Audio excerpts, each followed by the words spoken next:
सच्ची डरावनी कहानी। उस रात की आखिरी सवारी। एक बस ड्राइवर की जुबानी। मेरा नाम रमेश चौधरी है। मैं पिछले 18 साल से राजस्थान में लंबी दूरी की रोडवेज बस चलाता हूं। मेरी ड्यूटी अक्सर रात की होती है। बीकानेर से जयपुर, जयपुर से जैसलमेर, ऐसी सुनसान सड़कों पर जहां रात के बाद सिर्फ हेडलाइट्स और अंधेरा होता है। मैंने जिंदगी में बहुत कुछ देखा है, हादसे, झगड़े, अजीब यात्री। लेकिन जो उस रात हुआ वो आज तक मेरी नींद उड़ा देता है। ये बात 2021 की सर्दियों की है। दिसंबर का महीना था। ठंडी हवा चल रही थी और रात के करीब 11 बज रहे थे। मेरी बस बीकानेर से नागौर होते हुए जयपुर जा रही थी। उस दिन बस लगभग खाली थी, सिर्फ 6-7 सवारियां थीं। नागौर पार करने के बाद सड़क बिल्कुल सुनसान हो जाती है। दूर दूर तक खेत और बीच बीच में छोटे छोटे ढाबे। करीब 1:15 बजे रात को जब मैं एक सुनसान मोड़ से गुजर रहा था, मुझे सड़क के किनारे एक औरत खड़ी दिखाई दी, सफेद साड़ी में, बाल खुले हुए। मैंने सोचा इतनी रात को कौन खड़ा है।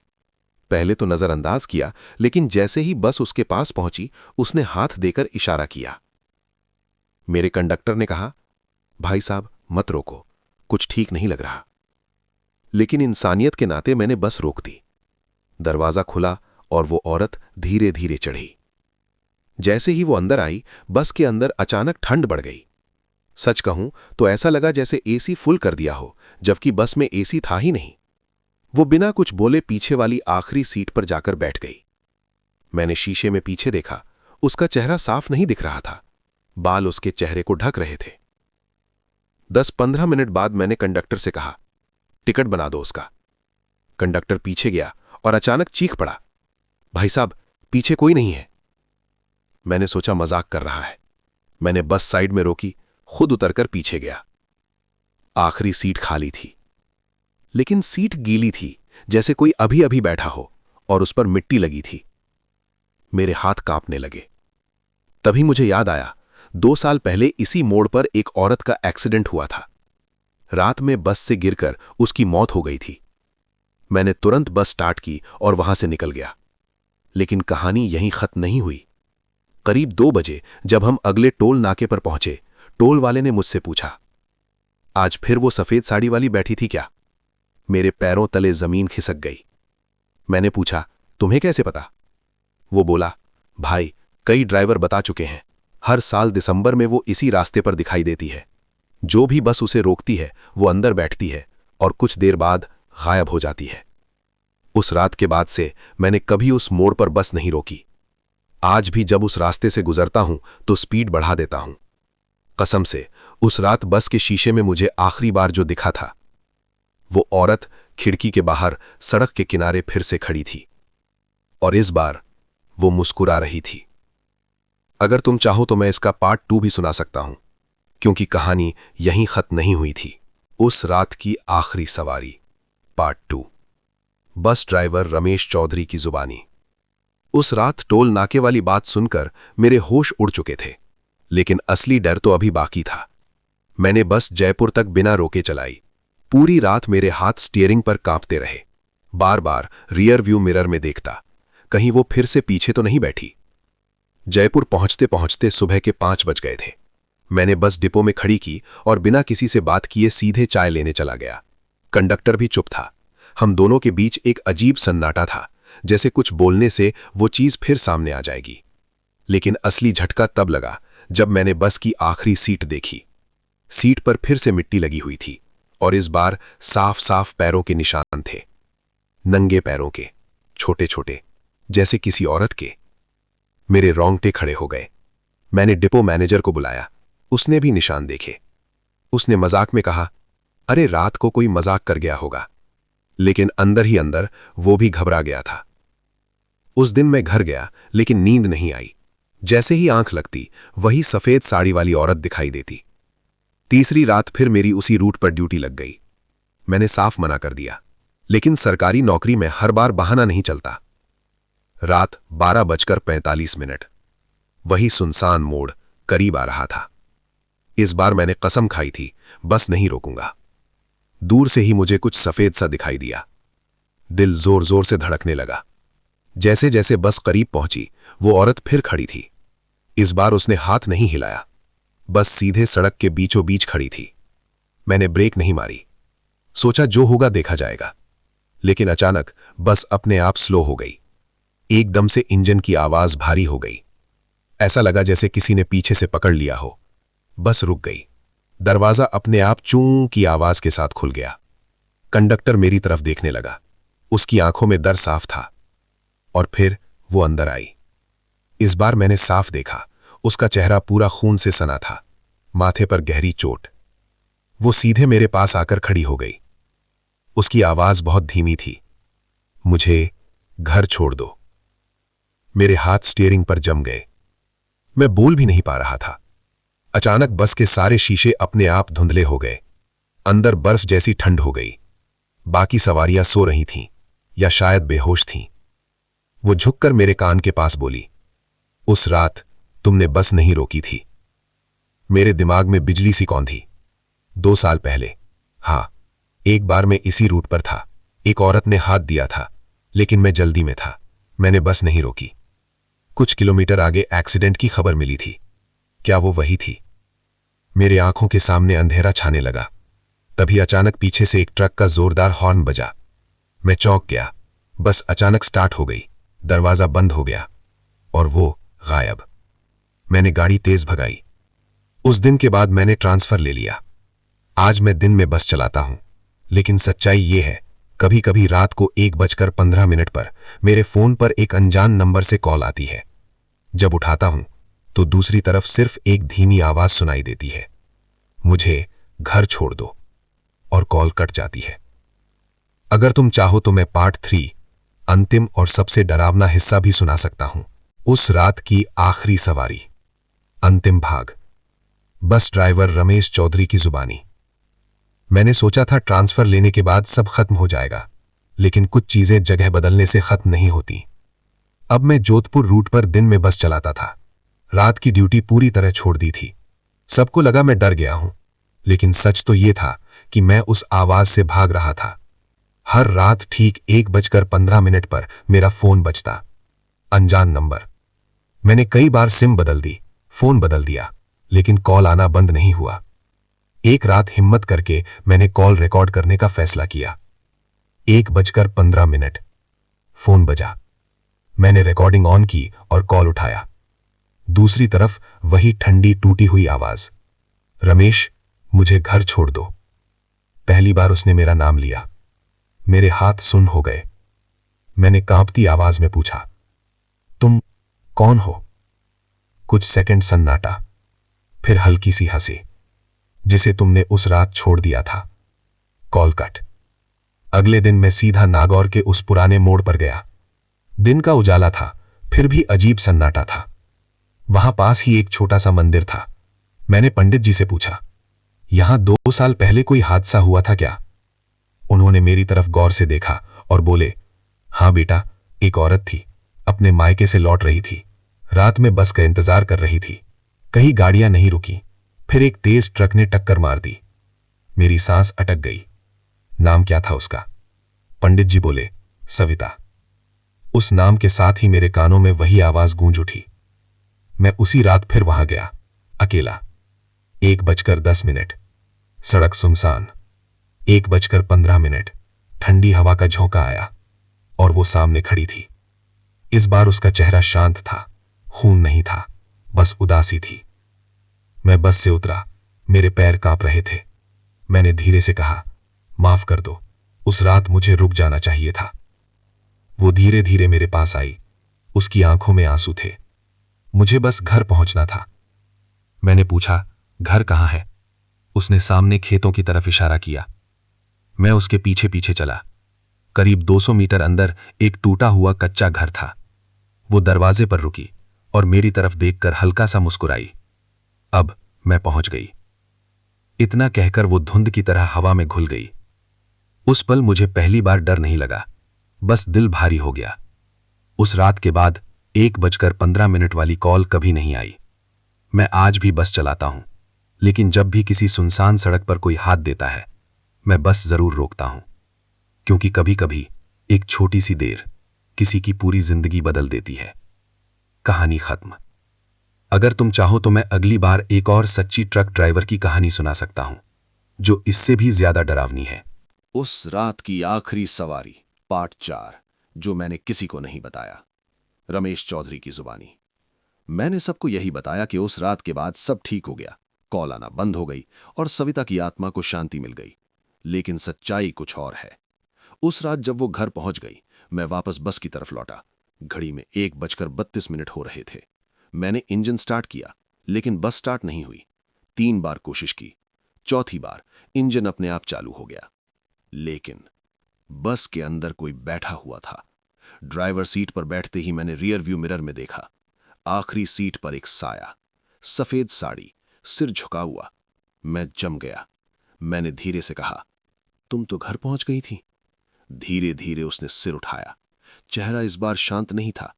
आंखें पूरी काली, बिना पुतलियों के, और होठों पर अजीब सी मुस्कान। मैं पहुंच गई, लेकिन तुम नहीं। मेरे सीने में जैसे कुछ धस गया। अचानक मुझे याद आया, जिस जगह मैं खड़ा था वही असली एक्सीडेंट पॉइंट था। 2 साल पहले उस रात मैंने बस नहीं रोकी थी, लेकिन थोड़ी दूर जाकर मेरी बस भी एक छोटे हादसे में फंसी थी। हल्का एक्सीडेंट, किसी को ज्यादा चोट नहीं आई, लेकिन रिकॉर्ड में एक बात छुपी रह गई। उस हादसे में मैं 3 मिनट के लिए बेहोश हुआ था। मुझे लगा था बस हल्का झटका था, लेकिन क्या क्या मैं उसी रात मर चुका था? क्या तब से मैं बस चला ही नहीं रहा, बल्कि बस में फंसा हुआ हूं? तभी बस के सारे शीशे काले हो गए, हेडलाइट अपने आप बंद, चारों तरफ अंधेरा, और पीछे से कदमों की आवाज। धीरे धीरे वो मेरे पीछे आकर खड़ी हो गई। उसकी ठंडी सांस मेरे कान के पास महसूस हुई। हर साल 1/15 पर तुम मुझे नहीं छोड़ते, मैं तुम्हें लेने आती हूं। मैंने चिल्लाने की कोशिश की, लेकिन आवाज नहीं निकली। अचानक मुझे लगा जैसे मैं ड्राइवर सीट पर नहीं, आखिरी सीट पर बैठा हूं, और सामने ड्राइवर सीट पर कोई और बैठा है, सफेद साड़ी में। बस चल रही है, सुनसान सड़क, 1:15 रात, और सड़क किनारे कोई आदमी खड़ा है, हाथ देकर बस रोकने की कोशिश कर रहा है। वो आदमी मैं था। अगर ये कहानी तुम पढ़ रहे हो और कभी रात 1:15 पर किसी सुनसान सड़क पर सफेद साड़ी वाली बस देखो, तो हाथ मत देना, क्योंकि हो सकता है ड्राइवर सीट पर कोई जिंदा इंसान न बैठा हो। अब सच में खत्म। उस रात की आखिरी सवारी पार्ट 8। मैं जानता हूं तुम सोच रहे होगे कि कहानी खत्म हो गई है, लेकिन कुछ कहानियां खत्म नहीं होती, वो दोहराई जाती हैं। अगर तुम ये पढ़ रहे हो तो शायद मैं अब भी उस बस में फंसा हुआ हूं। हाँ, मैं समझ चुका हूं। उस रात 2 साल पहले जब मैंने बस नहीं रोकी, कुछ मिनट बाद जो हल्का एक्सीडेंट हुआ था, वो हल्का नहीं था।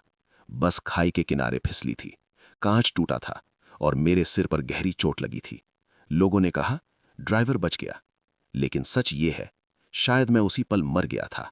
और जो तब से बस चला रहा है, वो मेरी आदत है, मेरी ड्यूटी है, या शायद मेरी सजा। हर साल दिसंबर की वही तारीख, वही समय, 1:15 रात, बस उसी मोड़ पर पहुंचती है, और सड़क किनारे कोई खड़ा होता है। कभी वो सविता होती है, कभी कोई और, लेकिन एक चेहरा हर बार जरूर दिखता है, डरा हुआ, पसीने में भीगा हुआ, हाथ देकर बस रोकने की कोशिश करता हुआ। वो मैं हूं। हर साल मैं खुद को देखता हूं, बस नहीं रोकता, और फिर वही सब दोहराता हूं। ये एक चक्र है, एक अधूरी मदद, एक अधूरी माफी, जो हर साल मुझे उसी मोड़ पर वापस खींच ले आती है। कल फिर दिसंबर है, और मुझे महसूस हो रहा है आज रात 1:15 होने वाली है। बस चल पड़ी है, सड़क सुनसान है, और दूर कोई हाथ दे रहा है। इस बार अगर मैं बस रोक दूं, तो शायद सब खत्म हो जाए, या फिर कहानी किसी और ड्राइवर की जुबानी शुरू हो जाएगी। अगर कभी राजस्थान की सुनसान सड़क पर रात 1:15 बजे कोई पुरानी रोडवेज बस दिखे, तो याद रखना, हर ड्राइवर जिंदा नहीं होता। अब सच में आखिरी, उस रात की आखिरी सवारी पार्ट 6, जिसे सुनकर लोग रो पड़े। रमेश, या उसकी बची हुई आवाज की जुबानी। तुम बार बार पार्ट मांग रहे हो, शायद इसलिए क्योंकि तुम्हें भी लग रहा है कि कहानी अभी पूरी नहीं हुई। और सच यही है, हर कहानी का एक असली अंत होता है, लेकिन उसे देखने के लिए किसी को वापस उसी जगह जाना पड़ता है जहां सब शुरू हुआ था। दिसंबर की वही तारीख, रात 1:10। ठंडी हवा बस अपने आप उसी पुराने मोड़ की तरफ मुड़ गई। मैं स्टीयरिंग पकड़ कर बैठा था, लेकिन इस बार मुझे लग रहा था कि मैं ड्राइवर नहीं हूं। 1:14, सड़क किनारे एक साया।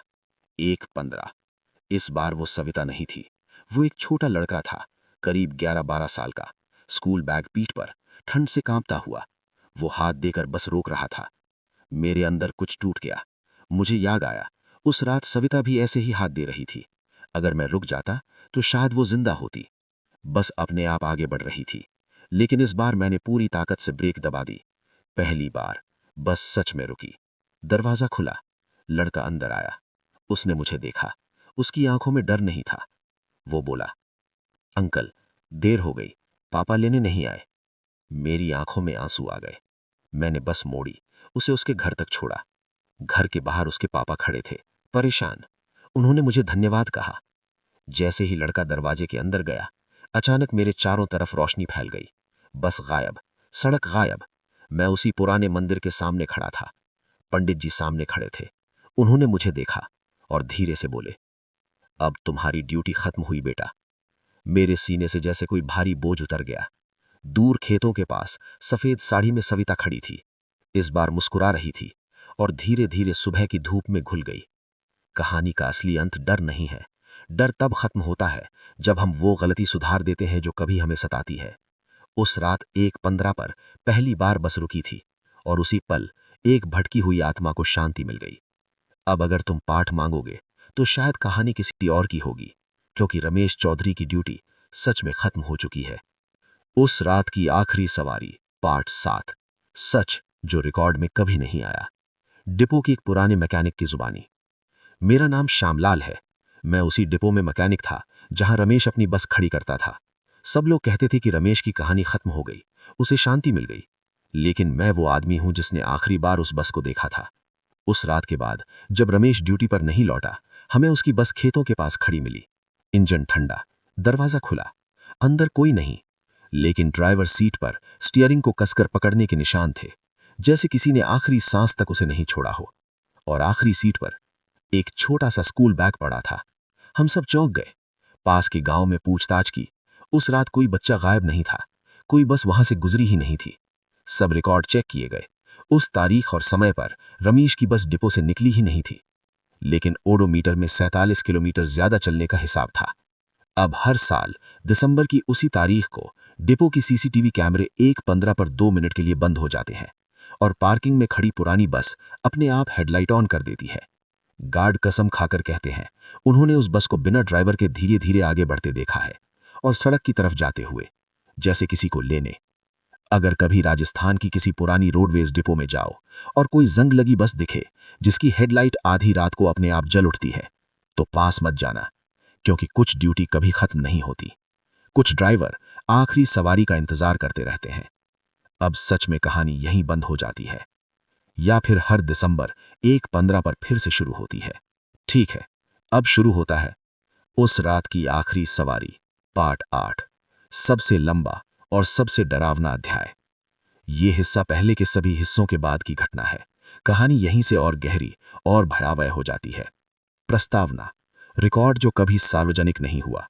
राजस्थान रोडवेज के पुराने रिकॉर्ड में एक फाइल है, case file 1812, route Nagaur bend incident. वो फाइल कभी मीडिया में नहीं आई, कभी अखबार में नहीं छपी, क्योंकि जो उसमें लिखा है वो हादसा नहीं था, वो कुछ और था। Recording 1:12 AM। ये ऑडियो रिकॉर्डिंग बस के डैशबोर्ड से मिली थी। रमेश की आवाज: सड़क साफ है, मौसम ठीक है, लेकिन आज फिर वही बेचैनी है। कंडक्टर इमरान: भाई आज 18 तारीख है। रमेश: पता है। कुछ सेकंड सन्नाटा। इमरान: और अगर वो फिर दिखी तो? रमेश: इस बार बस नहीं रोकूंगा। 1:14, मोड़ से 200 मीटर पहले। बस की स्पीड 62 किलोमीटर पर आवर। सड़क सुनसान, कोहरा हल्का हल्का उतरने लगा था। हेडलाइट की रोशनी में धुंध ऐसे तैर रही थी जैसे आत्माएं हवा में घूम रही हों। अचानक डैशबोर्ड में एक परछाई दिखती है। सड़क किनारे नहीं, इस बार सड़क के बीचों बीच, सफेद साड़ी। लेकिन इस बार वो अकेली नहीं थी, उसके पीछे 5 और साए खड़े थे। 1:15, बस रुकती नहीं। रमेश ब्रेक नहीं दबाता, स्पीड बढ़ाता है, लेकिन अचानक स्पीडोमीटर 0 दिखाता है। बस रुक चुकी है। हालांकि पैर एक्सेलरेटर पर है। दरवाजा अपने आप खुलता है। हवा का झोंका अंदर आता है और एक एक करके सभी 6 साए बस में चढ़ते हैं। यात्री जमे हुए हैं। कोई हिल नहीं रहा, जैसे समय थम गया हो। आखिरी सीट। सफेद साड़ी वाली औरत पीछे नहीं बैठती इस बार। वो सीधे ड्राइवर सीट के पास आती है। धीरे से बोलती है, रमेश, आज तुम अकेले नहीं हो। उसकी आवाज में गूंज थी, जैसे कई लोग एक साथ बोल रहे हों। रमेश कांपते हुए पूछता है, ये कौन है? वो मुस्कुराती है, जिन्हें कभी किसी ने नहीं छोड़ा। खुलासा। पीछे बैठे 5 साए धीरे धीरे साफ होने लगते हैं। एक बुजुर्ग आदमी जो 2009 में इसी हाईवे पर ठंड से मर गया था। एक कॉलेज लड़की जिसकी बाइक एक्सीडेंट में मौत हुई थी। एक ट्रक ड्राइवर जो नींद में गाड़ी पलट गया था। एक मजदूर जिससे रात में लिफ्ट नहीं मिली। और एक छोटा बच्चा, वही स्कूल बैग वाला। सच्चाई। सफेद साड़ी वाली औरत कहती है, ठीक है, अब शुरू होता है उस रात की आखिरी सवारी। पार्ट 9। सीसीटीवी में जो दिखा वो इंसान नहीं था। ये हिस्सा आधिकारिक रिकॉर्ड, डिपो स्टाफ की गवाही और उस फुटेज पर आधारित है जिसे बाद में खराब फाइल कहकर बंद कर दिया गया। फाइल नंबर 1, सीसीटीवी डिपो, 18 दिसंबर 1:14:52। जयपुर डिपो की पार्किंग। बस नंबर RJ07PA4767 खड़ी है। इंजन बंद, लाइट बंद। गार्ड रामवीर चाय पी रहा है। सब सामान्य। 1:14:58। फ्रेम हल्का झिलमिलाता है। 1:15। बस की हेडलाइट अपने आप जल उठती है। गार्ड चौंक कर पीछे मुड़ता है। वो सोचता है शायद किसी ने चाबी घुमाई हो, लेकिन बस के अंदर कोई नहीं। File number 2, frame 1:15:09। Driver seat पर अचानक एक साया बनता है। धीरे धीरे आकार लेता है। चेहरा साफ नहीं, लेकिन स्टीयरिंग पर दोनों हाथ रखे हुए। गार्ड डर के मारे खड़ा रह जाता है। वो आगे बढ़ने की हिम्मत नहीं करता। File number 3, frame 1:15:21। बस धीरे धीरे आगे सरकती है। गेट बंद है, फिर भी बस गेट के आर पार निकल जाती है, जैसे धुंध। गार्ड बेहोश हो जाता है। File number 4, highway camera, Nagaur मोड़, 1:16:03। हाईवे पोल का कैमरा। सड़क पर घना कोहरा। अचानक धुंध के बीच बस की हेडलाइट दिखती है, लेकिन रिकॉर्ड के अनुसार उस समय उस रूट पर कोई बस नहीं थी। टोल ऑपरेटर ने बाद में बयान दिया, बस जैसे हवा में तैर रही थी, पहिए सड़क को छू नहीं रहे थे। फाइल नंबर 5, सबसे खतरनाक फ्रेम, 1:16:47। वीडियो स्लो मोशन में देखने पर एक चीज दिखती है। बस के अंदर पीछे की सीट पर 6 साए बैठे हैं, उनमें एक सफेद साड़ी वाली औरत भी। और ड्राइवर सीट पर चेहरा साफ दिखाई देता है। वो रमेश है, लेकिन रमेश तो उसी समय घर पर था। उसकी पत्नी के मोबाइल लोकेशन रिकॉर्ड मौजूद है। फाइल नंबर 6, उसी समय 1:15। रमेश के फोन पर कॉल आती है। अनजान नंबर। वो उठाता है। दूसरी तरफ सिर्फ बस के इंजन की आवाज। और फिर, आज हम नहीं आएंगे, आज तुम आए थे। Call cut. फाइल नंबर 7, सच्चाई का खुलासा। अगले दिन जब रमेश ने सीसीटीवी देखा, वो 1:15 से 1:17 का हिस्सा बार बार देखने लगा। तीसरी बार देखने पर उसने कुछ नोटिस किया। बस की खिड़की में बाहर खड़ा एक आदमी दिख रहा था। वो हाथ देकर बस रोक रहा था। चेहरा साफ था। वो खुद रमेश था, लेकिन बूढ़ा, थका हुआ, आंखें खाली। फाइल नंबर 8, पंडित जी की बात। रमेश उसी मंदिर गया। पंडित जी बोले, कुछ आत्माएं भटकती नहीं, ड्यूटी करती हैं। जिस रात तुमने बस रोकी थी, तुमने चक्र तोड़ दिया था। लेकिन चक्र पूरी तरह खत्म नहीं होता, किसी को पहरा देना पड़ता है। फाइल नंबर 9, अब हर साल, हर 18 दिसंबर 1:15 पर डिपो के कैमरे 2 मिनट के लिए ब्लैंक हो जाते हैं। नागौर मोड़ पर एक अदृश्य बस रुकती है और उसी समय उस रास्ते पर कोई बड़ा हादसा नहीं होता। लोग कहते हैं वहां एक पुराना ड्राइवर पहरा देता है। आखिरी दृश्य, अगर कभी तुम उस मोड़ से गुजरते हुए रात 1:15 पर सड़क किनारे खड़े हो जाओ, तो तुम्हें दूर से बस की हल्की हेडलाइट दिख सकती है। बस तुम्हारे सामने रुक जाएगी। दरवाज़ा खुलेगा, अंदर से आवाज़ आएगी, कहाँ जाना है? और ड्राइवर सीट पर बैठा आदमी धीरे से मुस्कुराएगा।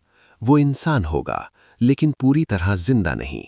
अगर तुम चाहो तो पार्ट 10 में मैं वो बताऊंगा जो उस बच्चे के स्कूल बैग के अंदर मिला था, और वो सब कुछ बदल देता है। ठीक है, अब कहानी एक नए मोड़ पर जा रही है। अब शुरू होता है उस रात की आखिरी सवारी। पार्ट 11, स्कूल बैग के अंदर क्या था। ये हिस्सा उस खोज पर आधारित है जिसने पूरी कहानी का अर्थ बदल दिया। फाइल नंबर 1, बैग जो गायब होना चाहिए था। डिपो के स्टोर रूम में वो पुराना स्कूल बैग रखा था। नीला रंग, जिप आधी टूटी हुई, सामने कार्टून का फीका पड़ा स्टिकर। रजिस्टर में एंट्री थी, मिला बस RJ07 PA 4767 19 दिसंबर सुबह। लेकिन किसी बच्चे की मिसिंग रिपोर्ट दर्ज नहीं हुई थी। मैनेजर ने कहा, फेंक दो। मैकेनिक श्यामलाल बोला, रुको पहले देख तो लें। फाइल नंबर 2, बैग के अंदर। जिप खोली गई। अंदर थे एक पुरानी हिंदी की किताब, एक पेंसिल बॉक्स, एक आधा खाया टिफिन और एक मुड़ा हुआ कागज। कागज पर लिखा था, अगर बस रुक जाती तो मैं घर पहुंच जाता। नीचे नाम लिखा था रोहित, और तारीख 18 दिसंबर, साल 2011। फाइल नंबर 3, रिकॉर्ड मिलान। डिपो के पुराने हादसों का रिकॉर्ड निकाला गया। 2011 18 दिसंबर 1:20, नागौर मोड़ के पास एक 10 साल के बच्चे की सड़क हादसे में मौत। नाम रोहित। वो स्कूल से लौट रहा था। पिता लेने नहीं आ पाए। रात में लिफ्ट का इंतजार करता रहा। कई गाड़ियां गुजरीं, कोई नहीं रुका। फाइल नंबर 4, रमेश की याद। रमेश ने सिर पकड़ लिया। 2011 में वो उसी रूट पर था। उसे याद आया, उस रात उसने सड़क किनारे एक बच्चे को देखा था, लेकिन उसने सोचा रात ज्यादा हो गई है, झंझट मत लो, और बस नहीं रोकी। कुछ किलोमीटर बाद उसे भीड़ दिखी थी, वो रुका नहीं था। फाइल नंबर 5, सीसीटीवी का आखिरी फ्रेम। सीसीटीवी को फिर से स्लो मोशन में देखा गया। 1:16:47 वाले फ्रेम में पीछे बैठे 6 सायों में एक बच्चा भी था। नीला बैग, वही, लेकिन इस बार बच्चा खिड़की से बाहर देख रहा था, जैसे किसी और को इंतजार करते देख रहा हो। फाइल नंबर 6, चक्र का असली अर्थ। पंडित जी ने कहा, जिसे मदद नहीं मिलती वो इंतजार बन जाता है, और जो मदद नहीं करता वो पहरा बन जाता है।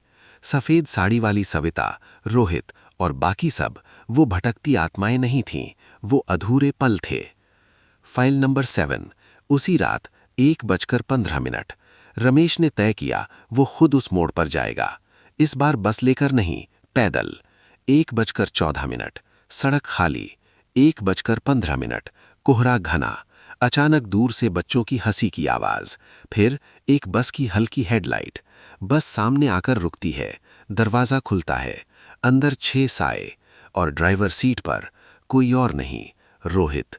लेकिन अब 10 साल का नहीं, अमरेण। उसकी आवाज शांत थी, अंकल अब आपकी बारी है रुकने की। फाइल नंबर 8, अंतिम फैसला।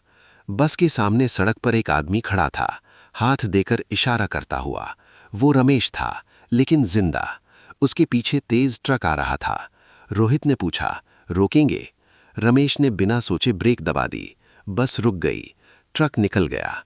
सड़क शांत, साया गायब। फाइल नंबर 9, अगली सुबह। नागौर मोड़ पर पहली बार 18 दिसंबर की रात कोई हादसा नहीं हुआ। डिपो के सीसीटीवी में 1:15 से 1:17 तक कुछ भी रिकॉर्ड नहीं हुआ, जैसे कुछ हुआ ही नहीं। लेकिन स्टोर रूम में रखा वो स्कूल बैग गायब था। आखिरी पंक्ति, कुछ लोग भूत बनकर नहीं लौटते, कुछ लोग मौका बनकर लौटते हैं। अगर कभी रात 1:15 पर कोई बस तुम्हारे सामने रुक जाए तो डरना मत, शायद कोई पुराना ड्राइवर अब भी पहरा दे रहा हो। अगर तुम चाहो तो अगला पार्ट उस ट्रक ड्राइवर की कहानी होगी जिसने कहा था, मुझे बस हवा में तैरती दिखी थी। अब कहानी एक नए मोड़ पर जा रही है। अब शुरू होता है उस रात की आखिरी सवारी। पार्ट 11, ट्रक ड्राइवर जिसने बस को हवा में तैरते देखा। File number 1। मेरा नाम सुरेंद्र सिंह राठौर है। उम्र 38 साल। मैं पिछले 15 साल से ट्रक चला रहा हूँ। जयपुर से जैसलमेर तक सीमेंट, अनाज, कभी मशीनरी, जो मिले वही ढोता हूँ। मैं भूत प्रेत में यकीन नहीं करता। सड़क पर इतना वक्त बिताया है कि डर पीछे छूट गया है। लेकिन 18 दिसंबर की रात मैंने कुछ ऐसा देखा जिसे भूलने के लिए मैंने शराब तक छोड़ दी। 1:10, नागौर हाईवे। ठंडी हवा, सड़क सूनी, ट्रक की हेडलाइट सामने लंबी सफेद लकीर खींच रही थी। मैं गाना गुनगुना रहा था। अचानक रेडियो अपने आप बंद हो गया। मैंने सोचा वायरिंग का मसला होगा। तभी सामने कोहरे में 2 हेडलाइट दिखीं, एक बस। लेकिन अजीब बात, उस रास्ते पर उस समय कोई बस शेड्यूल में नहीं थी। 1:14, बस धीरे धीरे मेरे सामने आई, लेकिन उसके पहिए सड़क को छू नहीं रहे थे। वो कुछ इंच ऊपर तैर रही थी। मैंने आंखें मल लीं, सोचा नींद का असर है। लेकिन फिर मैंने देखा ड्राइवर सीट पर कोई बैठा है, चेहरा शांत, और उसके पीछे 6 साए। 1:15, बस अचानक मेरे सामने आकर रुक गई। मैंने तुरंत ब्रेक मारी। ट्रक फिसलते फिसलते रुका। अगर बस नहीं रुकती तो मेरा ट्रक सीधे सामने खड़े आदमी को कुचल देता। हाँ, बस के सामने सड़क पर एक आदमी खड़ा था, हाथ देकर इशारा करता हुआ। वो डर के मारे जड़ हो चुका था। File number 2। बस गायब। जैसे ही मेरा ट्रक रुका, बस धुंध में घुल गई। सचमुच आंखों के सामने सिर्फ खाली सड़क। मैं ट्रक से उतरा। वो आदमी कांप रहा था। मैंने पूछा, भाई तू यहाँ क्या कर रहा था? वो बोला, मुझे लगा बस आ रही है। File number 3। चेहरे की पहचान। जब उसने सिर उठाया, मैं सन्न रह गया। वो चेहरा मैंने पहले देखा था, डिपो में, एक फोटो में, पुराने ड्राइवर की तस्वीर, नाम रमेश चौधरी।